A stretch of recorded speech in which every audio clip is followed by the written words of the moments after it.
Hello, welcome back. Did some trading for January 17th. We had a few losses and had some wins, and eventually we came out with a small loss of just about 0.25%. We had 8:30 news here and this plays down. 9:30 open, more displacement, blowing out this CPI low, and had a nice down close for the 1 hour time frame. So my next downside draw is now this low. So here's the downside draw from the 1 hour chart. You can see that we didn't make it down there.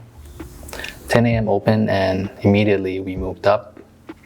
I saw this initially as a retracement up into a premium of this leg. There was a 5-minute SIBI here and we had a nice reaction from it. Note this 1 minute busy here. We were consolidating inside and not closing below.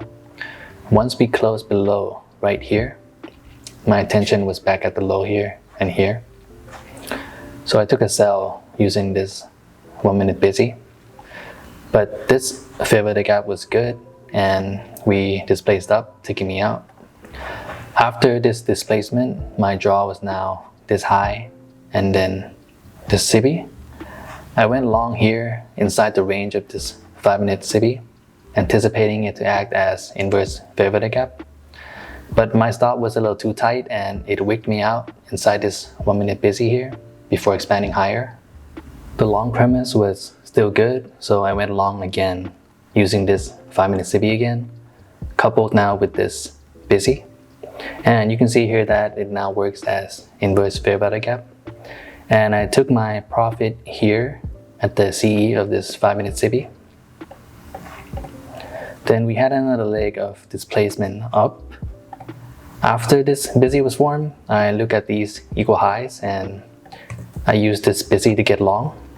But price was having a hard time reaching these highs and we were running out of time before lunch. So when we had this drop here, I just closed the trade at about break even. And eventually you see during the PM session, we finally blew through it before market close. So that was a pretty fun fractal to work with. We paid for information with our first few trades and made back a few losses. Eventually ended the day down 250, so just 0.25%. And I'll see you guys soon. Bye bye.